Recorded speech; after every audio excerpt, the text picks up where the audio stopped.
Hi Morgan, how are you? I'm well. How are you, Sebastian? Good, I'm excited to be here. Today we're going to talk about the Farrah, the latest in styling tools. Have you been acquainted with it? Have you used it? Oh yeah, Farrah is a beautiful product and I know a little bit about it, but I'm excited to learn more. Well, we're here for the tutorial. So obviously the first thing you do with any iron is you plug it in, you make sure your hair is completely dry. Do not use it on wet hair, that's not what it's intended for. So turning it on. It seems simple, but some people make the mistake of just pressing the button. You have to wait for it to chime. And when it turns on, it automatically goes to the lowest setting, which is what I recommend. If you're experimenting with it, keep it at the lowest setting.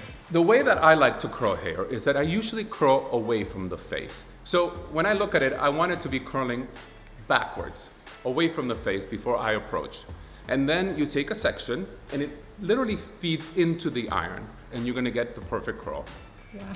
The size of the section depends on the amount of hair. If you have a lot of hair, take a smaller section. If you don't have a lot of hair, you can do bigger sections. And the amazing thing is that the way this carousel works, it's impossible to tangle and virtually impossible to ever burn or damage your hair. It is actually less damaging than a traditional curling iron. And also, say you're curling your hair and you're running for work and you're late and you happen to leave it on. Don't worry because it has an automatic shut-off feature. That's amazing. So now you are going to just slide the iron off the hair. Now at this point, some people want to run their fingers through it, want to see what it looks like. Be a little patient, allow it to cool, and then depending on the desired effect, you're going to brush it out, you're going to run your hands through it, you're going to spray it, whatever it is you normally do. I even tell some girls, if you're going out, do this part first, do your makeup. Once it's nice and cool, put your head upside down, and you're going to get a glamorous sort of evening look.